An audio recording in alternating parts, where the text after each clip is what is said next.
Hello friends, இன்னைக்கு நம்ம இட்லி உப்புமா பண்ண போறோம். இதுல வந்து ஒரு முட்டை போட்டு முட்டை இட்லி உப்புமா நம்ம பண்ணலாம். பச்சை பயிரும் சன்னாவும் போட்டு நம்ம இட்லி பண்ணினோம். ஒரு முன்னாடி வந்து அந்த வீடியோ போட்டேன். அதோட இட்லி ஒரு 6 இட்லி மீந்துடுச்சு. அதை வந்து நான் ஃப்ரிட்ஜில் வச்சுருந்தேன். ஃப்ரிட்ஜில் வச்சா இது மாதிரி வந்து நல்லா ஹார்ட் ஆகிடும். நல்லா நம்ம உதிர்த்தும் போது நல்லா உதிரியாக வந்துடும். நீங்கள் வந்து இட்லி செஞ்சுட்டு உடனே பண்ணுறதை விட இட்லி ஃப்ரிட்ஜில் கொஞ்ச நேரம் வச்சுட்டு பண்ணினோன்னா சூப்பராக வரும். பாருங்கள், நல்லா பாருங்கள், உதிரியாக இருக்குது பாருங்கள். இது நல்ல ஒரு ஹெல்த்தி ரெசிபி. நீங்கள் இது போல் வந்து இட்லி மீந்துடுச்சுன்னா நீங்கள் இது மாதிரி செய்யலாம். இப்போ எப்படி பண்ணுறதுன்னு பார்க்கலாம். இப்போ எண்ணெய் ஊற்றிக்கலாம்.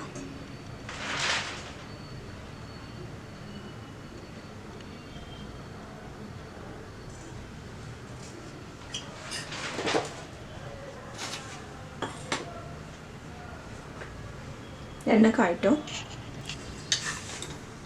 கடுகு போட்டுக்கலாம், சீரகம் போட்டுக்கலாம், கொஞ்சம் சோம்பு போட்டுக்கலாம், கடலைப்பருப்பு போட்டுக்கலாம், அதே போல் உளுந்தும் போட்டுக்கலாம்.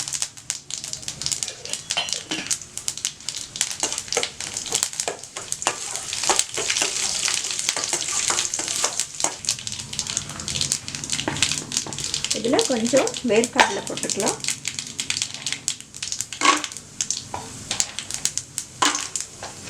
கொஞ்சம் முந்திரி போட்டுக்கலாம்.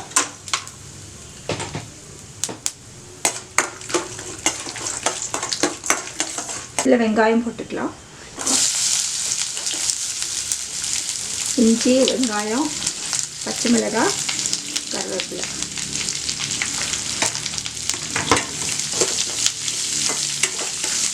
நல்லா வதங்கட்டும்.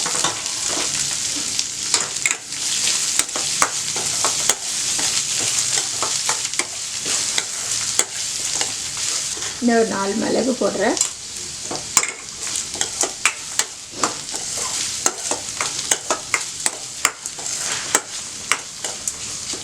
கொஞ்சம் உப்பு போட்டுக்கலாம்.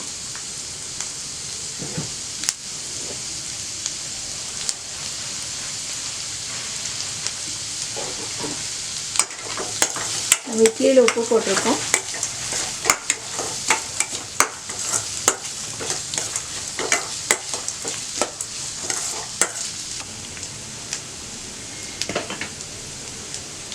இப்போ வெங்காயம் வதங்கிடுச்சு. இதில் கொஞ்சம் மசாலா போட்டுக்கலாம். கொஞ்சம் மஞ்சத்தூள் போட்டுக்கலாம்.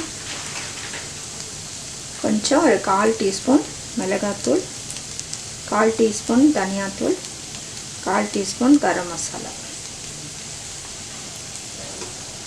நல்லா கலக்கி விடுங்க.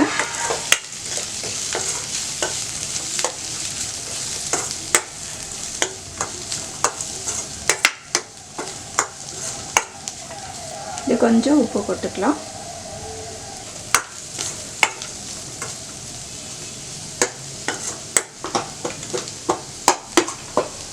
இது போல் கொஞ்சம் வந்து நடுவில் கொஞ்சம் கேப் பண்ணிக்கோங்க. ஒரு முட்டையை வந்து கொஞ்சம் நல்லா அடித்து அதில் ஊற்றிடலாம்.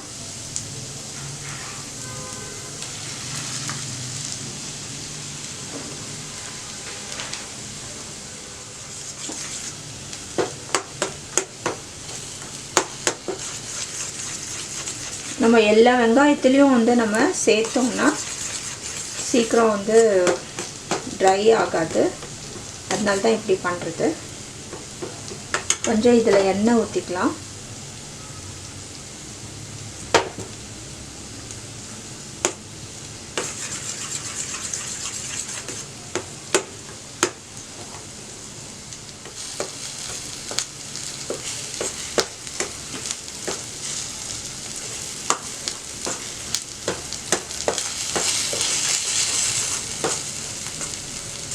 இது கொஞ்சம் வந்து கெட்டியான பின்னாடி நம்ம கலந்துக்கலாம். பாருங்க, நீங்கள் எல்லாத்தையும் கலந்துட்டிங்கன்னா வந்து சீக்கிரம் கெட்டி ஆகாது, கொஞ்சம் லேட் ஆகும். அதுக்கு தான் இப்போ நம்ம கலந்துடலாம்.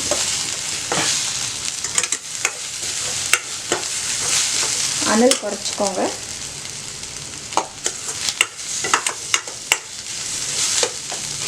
நல்லா ட்ரை ஆகிடுச்சு. நல்லா கலந்து விட்டுருவோம். இதுக்கு வச்சுருக்கிற வந்து இட்லியை போட்டுக்கலாம். இட்லியில் உப்பு இருக்குது, நல்லா இந்த உப்பு போகிறோம். நல்ல ஃப்ளேம் லோவில் வச்சுக்கோங்க.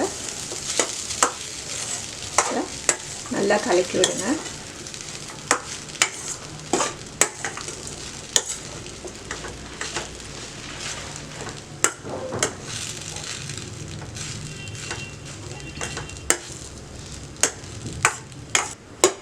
இதில் கொஞ்சம் வந்து எண்ணெய் ஊற்றிக்கோங்க. இது கொஞ்சம் எண்ணெய் தேவைப்படும், அப்போ தான் கொஞ்சம் டேஸ்ட்டாக இருக்கும்.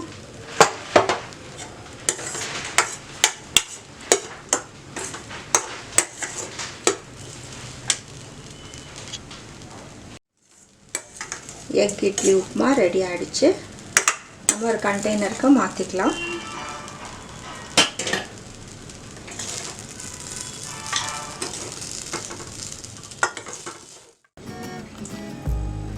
இப்போ கொத்தமல்லி கொஞ்சம் கார்னிஷ் பண்ணிக்கலாம்.